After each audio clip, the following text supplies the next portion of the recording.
The screaming alarms echoed through the command center as Admiral Zelton watched his world burn.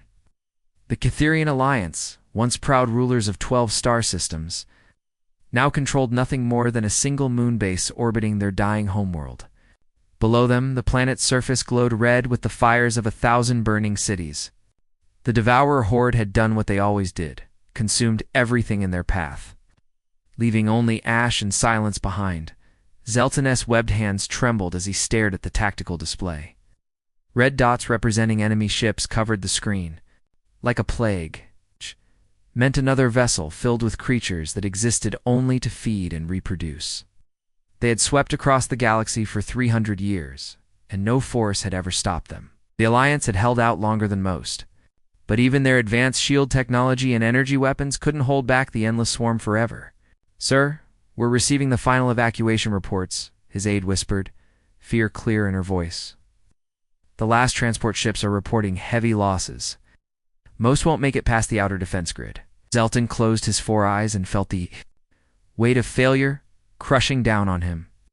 Billions of his people were already dead. The survivors numbered in the thousands, scattered across a handful of ships that were running out of fuel and hope. In less than 6 hours, the Devourer fleet would finish cracking open their moonbase like an egg, and the Catherian species would join the long list of civilizations that existed now only in digital archives. But then he remembered something. His grandfather had told him during his military academy days. Deep beneath the surface of their homeworld, built into the planet's molten core itself, lay an ancient communication array. It was older than their civilization, built by some forgotten race that had vanished eons ago. The device had never been used because it required enormous amounts of energy, the kind that would drain their planet's power grid completely. "Prepare an excavation team," Zelton ordered suddenly. "We're going down to the core." His officers stared at him in confusion. The planet below was a war zone, crawling with Devourer ground forces that were systematically destroying everything they found. Sending anyone down there was suicide. "Sir, the surface is completely overrun," his tactical officer protested. "Even if we could reach the core facility, what would be the point?" Zelton pulled up ancient records on his personal tablet, files that had been classified for centuries. "There's a deep space transmitter down there. Something that can send a signal farther than anything we've ever built. If there's anyone out there in the galaxy who might help us, this is our only chance to reach them." The mission was desperate and dangerous. A small team of volunteers used stealth ships to slip past the orbital blockade and land near the ancient facility. They fought through ruins and rubble while Devourer scouts hunted them through the burning streets. Half the team died just reaching the underground complex. The survivors managed to activate the mysterious device. The power drain was immediate and catastrophic. Every light on the planet flickered and died as the ancient transmitter came online. It pulled energy from the planet's core itself, sending out a signal so powerful it could be heard across the entire galaxy. The message was simple but desperate, a plea for help from a dying civilization, broadcast on every frequency they could manage. Meanwhile, on the edge of human space, Lieutenant Commander Jake Wilson was having the most boring night of his career. The monitoring station on Pluto was supposed to watch for incoming threats, but nothing ever happened out there. Jake spent most of his shifts reading old Earth novels and drinking coffee that tasted like recycled water. Then every alarm in the facility started screaming at once. The computers detected an incoming transmission unlike anything in their databases. The signal was so powerful, it overloaded their receivers, and the language was completely alien. Jake's training kicked in as he quickly recorded the message and sent it up the chain of command. Within minutes, every major military leader on Earth was listening to the desperate plea of a dying alien civilization fleet. Admiral Mike Thompson sat in his office reading the translation reports. Earth had only recently developed faster-than-light travel, and they'd been careful to avoid drawing attention to themselves. Most alien species considered humans to be primitive newcomers who should stay in their own corner of the galaxy. But this distress call changed everything. Thompson walked to his secure terminal and entered his authorization codes. For 10 years, Earth's military had been secretly building 3 massive warships. each one designed to end entire conflicts single-handedly. The Executioner-class battleships had never been tested in real combat. But if there was ever a time to reveal humanity's true military capabilities, this was it. Captain Lisa Rodriguez received her orders while reviewing tactical reports in her quarters. UES Retribution, along with her sister ships Vengeance and Annihilator, would travel to the Catherian system and assess the situation. If the alien distress call was genuine, they were authorized to intervene using any means necessary. As Rodriguez looked out at the three massive ships hanging in Earth's orbital shipyard, she knew that humanity was about to announce itself to the galaxy in the most dramatic way possible. The universe was about to learn that Earth's children were not the helpless newcomers everyone believed them to be. The space around the dying Catherian system had been filled with the constant flash of weapons fire for weeks. Massive devourer bioships, each one the size of a small city, slowly pushed forward against the desperate last stand of the Alliance fleet. The battle had become a grinding war of attrition, with both sides trading devastating blows, while the outcome grew more certain by the hour. Then reality itself seemed to ripple, and three enormous shapes dropped out of hyperspace.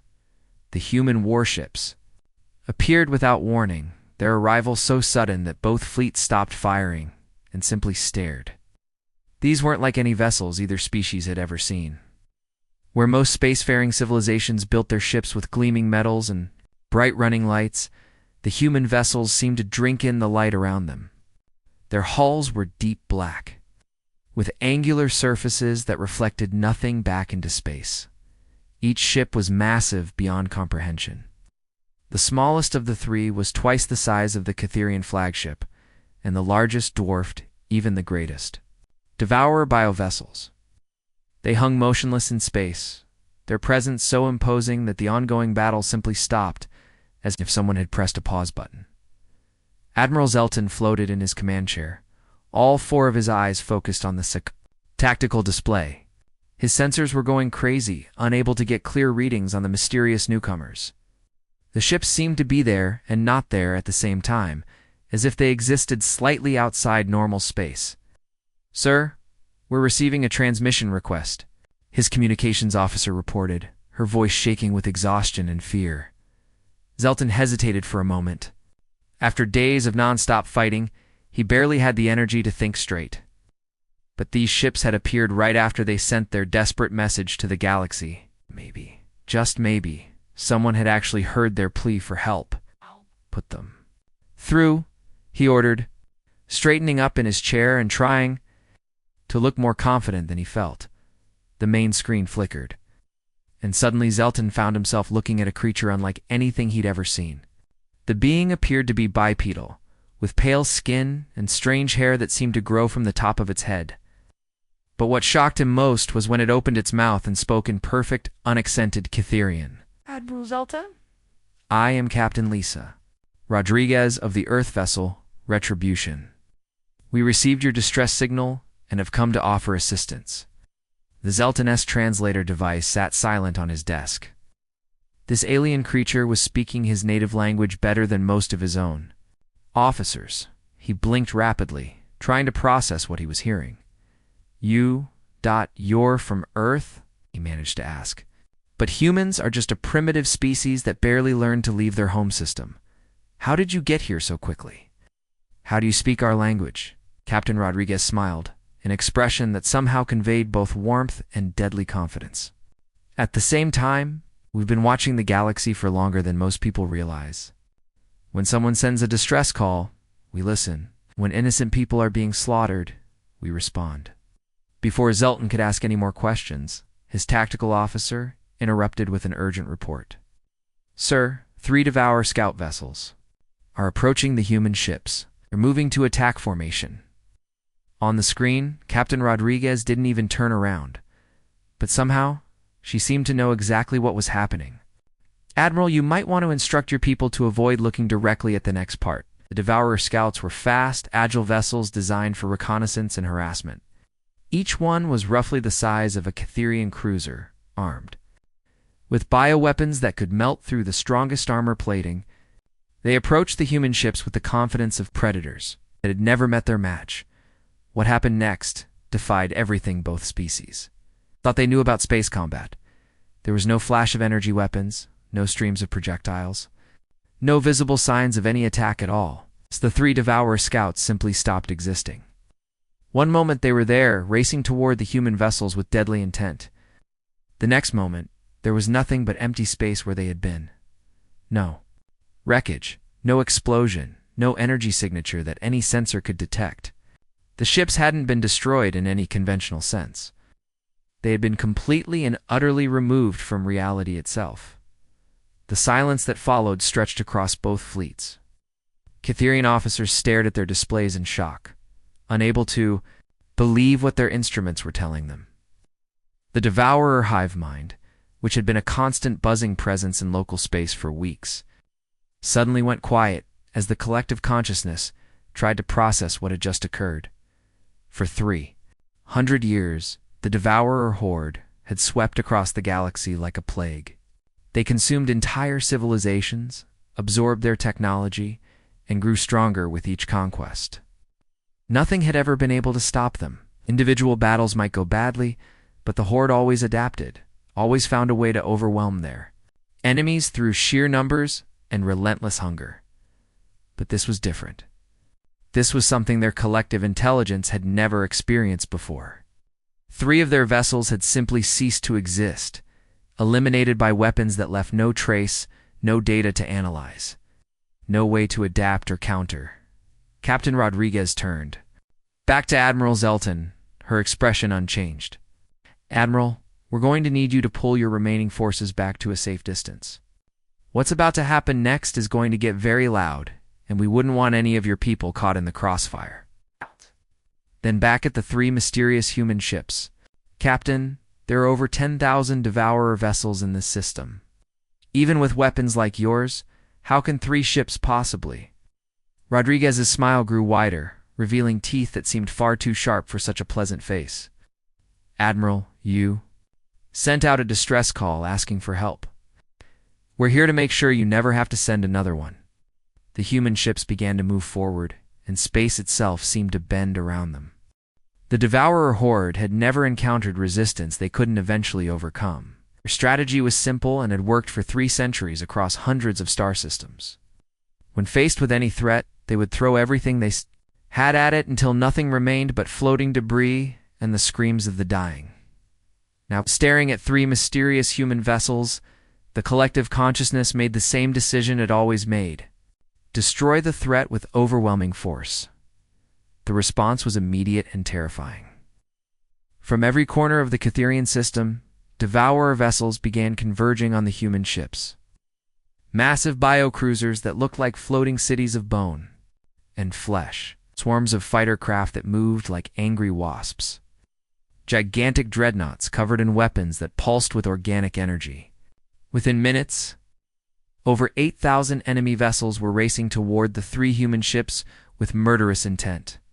Commander Tom Bradley stood on the bridge of the UES Vengeance, watching the approaching swarm on his tactical display. His crew was unusually quiet, and he could feel their tension. Most of them had never seen real combat before, and the sight of thousands of alien warships bearing down on them would have terrified any sane person. But Bradley wasn't terrified. He was excited. "Well, would you look at that?" he said casually, pointing at the screen showing the approaching enemy fleet. "They're using the exact same attack pattern they've used for the last 300 years. Straightforward charge. No creativity whatsoever. How disappointing." His weapons officer, a young woman named Kelly Parks, looked at him like he'd lost his mind. "Sir, there are 8,000 of them, and 3 of us. Maybe we should be taking this more seriously." Bradley chuckled and activated his comm system. "Captain Rodriguez, are you seeing this beautiful formation they're giving us? It's like they wrapped themselves up as a present." Rodriguez's voice crackled back from the flagship. "I see it, Tom. Almost too easy. Let's show them why Earth spent 20 years developing these ships. Begin Phase 1. What happened next would be talked about in military academies across the galaxy for generations to come. The humans didn't just fight back against the Devourer assault. They completely rewrote what space combat was supposed to look like. Instead of meeting the enemy head-on with conventional weapons, the UES Vengeance fired something that didn't show up on any sensor. The projectiles looked like small black spheres, no bigger than basketballs, and they moved slowly compared to typical space weaponry. The Devourer commanders probably laughed. When they saw them coming, the laughter stopped when the first sphere reached the leading edge of their formation. Reality bent inward around the small device, and suddenly 50 Devourer ships found themselves being crushed together by a gravity field stronger than a black hole. The vessels, each one weighing millions of tons, were compressed into a ball of metal and flesh, no bigger than a car, before the artificial singularity collapsed on itself and disappeared. But the humans were just getting started. The UES Retribution launched a different kind of attack entirely. Instead of physical weapons, it fired streams of invisible data directly at the Devourer fleet. The alien ships had sophisticated computer systems that controlled everything from life support to weapons targeting. Within seconds, Those systems began receiving new instructions. Devourer vessels suddenly turned their weapons on their own fleetmates. Biocruisers began firing on their escort fighters. Massive dreadnoughts started ramming into each other as their navigation systems went haywire. The enemy fleet descended into chaos as hundreds of ships began attacking their own allies. Admiral Zelton watched the battle from his command center, his 4 eyes wide with disbelief. "What are they doing to them?" he whispered, his tactical. The officer was frantically trying to understand the readings on his instruments. "Sir, it appears the human ships are somehow taking control of enemy vessels and turning them against each other. I've never seen anything like it." It's the third human vessel, US Annihilator, demonstrated yet another impossible weapon. It fired what looked like simple metal rods, each one about the size of a telephone pole. They didn't have explosive warheads or energy fields around them. They were just pieces of metal moving very, very fast. When the first kinetic round hit a Devourer biocruiser, it punched straight through the massive vessel, like it was made of paper. But it didn't stop there. The rod continued traveling at nearly the speed of light, passing through 6 more ships before finally losing momentum. Each impact sent shockwaves through the enemy formation as vessels simply came apart from the incredible. Kinetic Energy Commander Bradley was having the time of his life. "Kelly, target that big, ugly dreadnought on the left. Let's see how many ships we can thread with one shot." "Sir, that's their command vessel. There are probably 10,000 crew members on that ship." Bradley's smile faded slightly, but his voice remained steady. "Kelly, those 10,000 crew members have spent the last few months burning entire planets and eating the population. They made their choice. Now we're making ours." The kinetic round punched through the Devourer command ship and continued on its path of destruction, taking out vessel after vessel in a perfectly straight line. Each impact sent debris flying in all directions, creating a cascade effect that damaged even more ships within 30 minutes. The unstoppable Devourer horde had lost over 2,000 vessels. Their perfect formation had been turned into a chaotic mess of burning wrecks and ships firing on their own allies. The 3 human vessels moved through the battle like predators among sheep, their weapons creating destruction on a scale that defied everything both species thought they knew about warfare. Captain Rodriguez opened a comm channel to the surviving Devourer fleet. When she spoke, her voice was calm and almost friendly, as if she were discussing the weather instead of the systematic destruction of an entire invasion force. "Attention, Devourer vessels.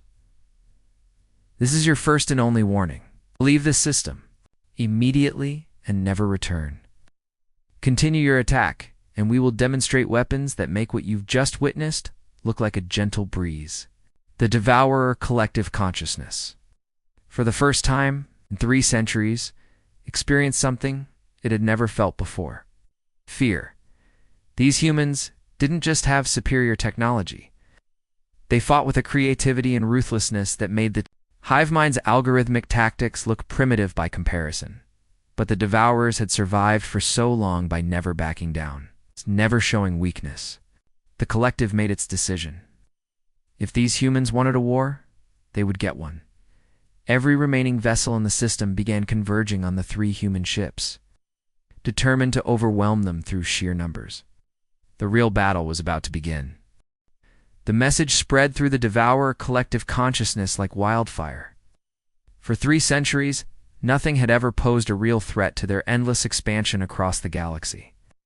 Individual battles might go badly, entire fleets might be lost, but the Horde always had more ships, more warriors, more resources to throw at any problem until it was crushed under their overwhelming numbers. But these humans were different.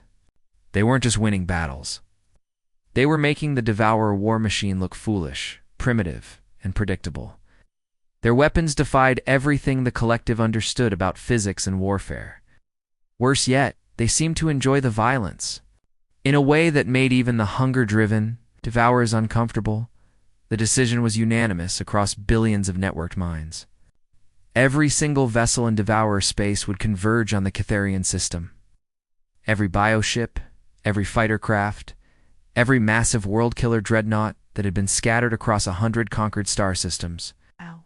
They would arrive in one unstoppable wave that would finally crush these upstart humans. It restored the natural order of the galaxy. The buildup took 18 hours. Ships poured out of hyperspace in groups of hundreds, then thousands, then tens of thousands. The space around the Catharian system became crowded with vessels of every size and configuration imaginable. Massive carriers that could berth new fighters every few minutes. Siege ships designed to crack open planets and devour their cores. Swarm vessels filled with millions of drone fighters that could blanket entire solar systems. Admiral Zelton watched the enemy build up with growing horror. His sensors couldn't even count the incoming ships anymore. The numbers were too large for his computers to process. Conservative estimates suggested over 2 million Devourer vessels were now surrounding his dying homeworld. Captain Rodriguez, he transmitted to the human flagship, his voice shaking with exhaustion and despair. There are too many of them. You should retreat while you still can. My people are grateful for what you've done, but this is hopeless. The response came back immediately, and Rodriguez sounded almost cheerful. Admiral, we didn't travel all this way just to run at the first sign of a fair fight. Besides, we haven't even started using our real weapons yet. On the bridge of the UES Annihilator, Captain Amy Foster was running final calculations on her tactical display. The math was simple but staggering. Even if each human ship could destroy 1,000 enemy vessels per minute, they would still be fighting for over 30 hours straight, and that was assuming the enemy didn't have reinforcements coming from even deeper in their territory. Captain Rodriguez, she reported over the comm system, her voice calm and professional despite the impossible odds. I'm reading approximately 2.3 million hostile vessels surrounding our position. We're outnumbered roughly 8,000 to 1.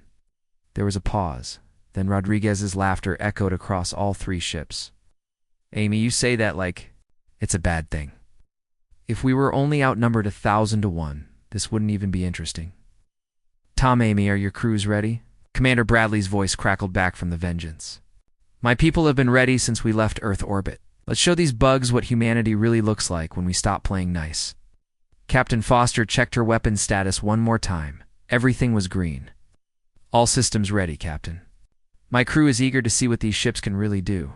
Rodriguez activated the fleet-wide communications system, addressing not just her own people, but every surviving Catharian in the system. When she spoke, her voice carried a confidence that seemed to defy the impossible situation they faced. Ladies and gentlemen, what you're about to witness is why Earth spent 20 years and half our planetary budget building these 3 ships.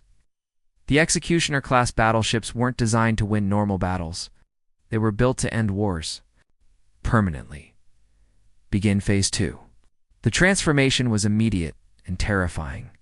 The 3 human ships had been impressive before, but now they revealed their true nature. Panels slid open along their hulls, exposing weapon systems that had been hidden beneath layers of armor plating. Energy readings spiked off the charts, as power systems that had been running at minimal capacity suddenly came online. But the most shocking change was what happened to space itself around the human vessels. Reality began to warp and bend, as if the ships were too heavy for normal physics to handle. Stars in the background became distorted, their light bending around the human vessels like water flowing around stones. The Devourer Collective, observing through millions of electronic eyes, finally understood what they were facing.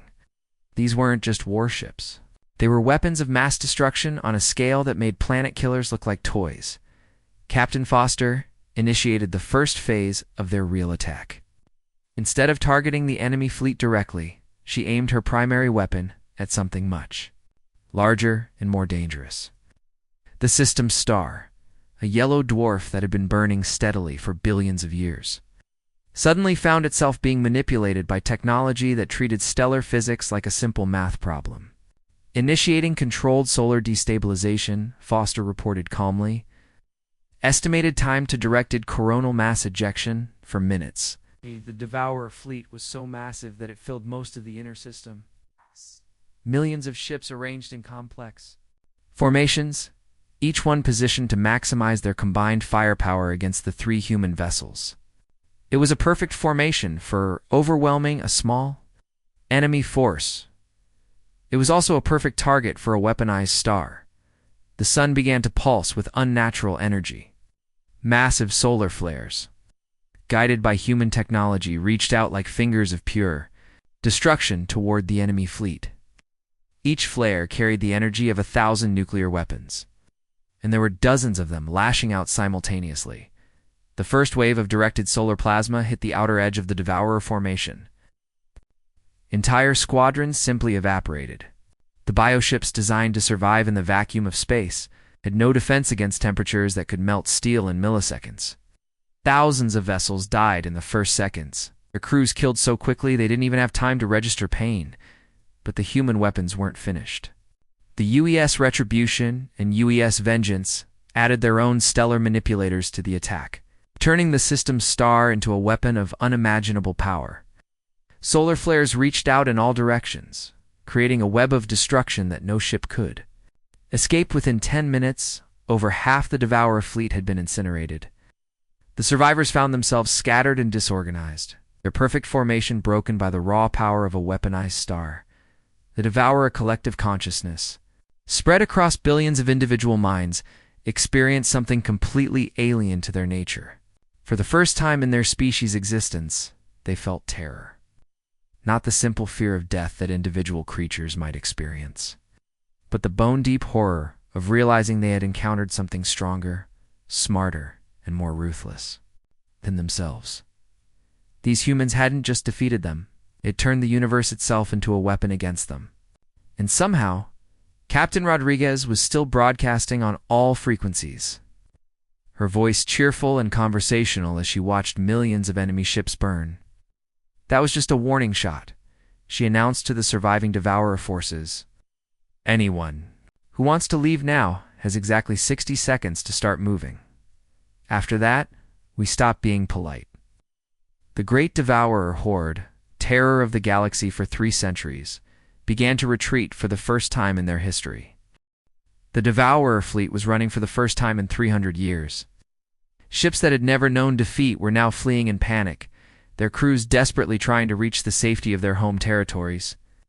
The great swarm that had terrorized the galaxy was scattering like insects when someone turns on the lights. But Commander David Hayes had other plans. From the bridge of the UES Vengeance, Hayes watched the retreating enemy forces on his tactical display. His job was tracking and analysis, and he was very good at it. While the Devourers thought they were escaping to regroup and plan another attack, Hayes was carefully mapping every ship, every course heading, and every possible destination. Captain Rodriguez, he reported over the comm system, "I've got full tracking data on the retreating forces. They're splitting into 17 different groups, heading for what appear to be stronghold systems throughout their territory." Rodriguez's response was immediate and decisive. "David, upload all tracking data to the fleet network. We're going to follow every single one of those groups to their destinations. No one gets away to rebuild." Admiral Zelton, listening to the human communications from his damaged command center, felt a chill run through his body. Captain Rodriguez, Surely you don't mean to pursue them into their own territory. That would mean traveling across half the galaxy. The logistics alone would be impossible. Captain Rodriguez turned to face the main screen, and Zelton saw something in her eyes that made him understand why the Devourers were running. It wasn't anger or hatred. It was the cold, methodical determination of someone who had decided to solve a problem permanently. Admiral, when we left Earth, our orders were very specific. End the Devourer threat completely. Not push them back, not negotiate a ceasefire, not give them time to rebuild. We're here to make sure they never threaten another innocent species again. Rodriguez activated a galaxy-wide broadcast system, overriding every communication frequency used by the fleeing Devourer forces. When she spoke, her voice reached every surviving member of their species, from the smallest scout ship to the largest command vessel. Attention, all Devourer forces. This is Captain Lisa Rodriguez of Earth Fleet. You have exactly 72 hours to surrender unconditionally. Land your ships on uninhabited worlds, power down all weapon systems, and prepare for inspection. By human forces, any vessel that continues to flee after this deadline will be hunted down and destroyed. She paused for a moment, letting the message sink in across thousands of ships. There will be no negotiation. There will be no partial surrender. There will be no regrouping in some distant corner of the galaxy. Your species has spent 3 centuries consuming innocent civilizations. That ends now, permanently. The response from the Devourer Collective was swift and predictable. They had never surrendered to anyone, and they weren't about to start now. The scattered fleets increased their speed, racing toward their home systems, where they could gather reinforcements and plan a counterattack. It was exactly what Rodriguez had expected them to do. The hunt that followed became the stuff of legend. The 3 human ships didn't just pursue the fleeing Devourers, they systematically tracked down every single vessel that had participated in the attack on the Catharian system. Using technology that seemed to bend the laws of physics, they appeared in star system after star system, always arriving just as the enemy thought they had reached safety. Commander Hayes had become a master at predicting Devourer movements. They're creatures of habit, he explained to his crew during one of their faster-than-light jumps. 300 years of success has made them predictable. They always retreat to the same types of systems, always follow the same supply routes, always regroup using the same tactical formations their ancestors used. The systematic destruction of the Devourer infrastructure took for months.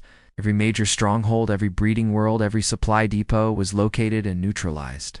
The humans didn't just destroy the military targets, they hunted down the species' entire support network, making sure there would be no possibility of rebuilding. What shocked the galaxy wasn't just the effectiveness of the human campaign, but the precision of it. Despite their overwhelming firepower, humans never targeted civilian populations or destroyed worlds that could be rehabilitated. They seemed to make a clear distinction between the Devourer war machine and innocent life forms who might be living under their control. Captain Amy Foster demonstrated this precision during the assault on a major Devourer breeding facility.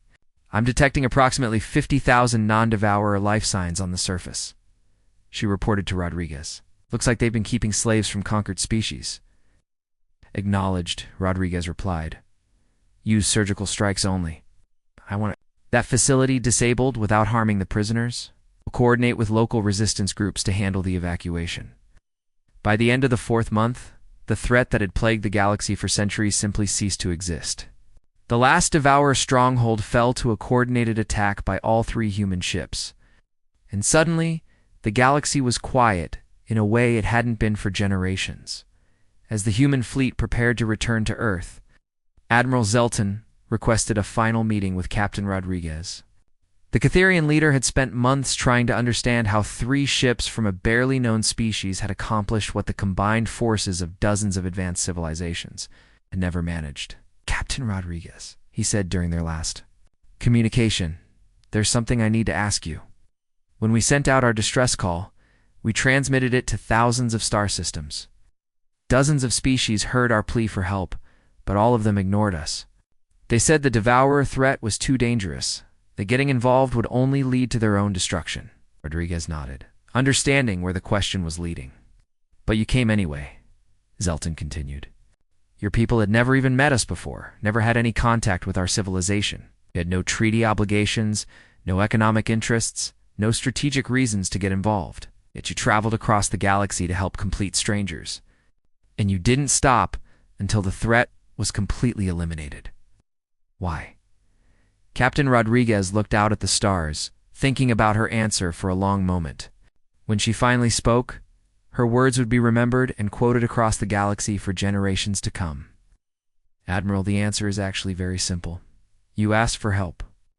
When innocent people are in danger and they ask for help, humanity responds. It's not about treaties or politics or strategic advantages. It's about doing what's right. That's what we do. It's who we are. The 3 human ships departed the Catherian system as suddenly as they had arrived, disappearing into hyperspace without fanfare or ceremony.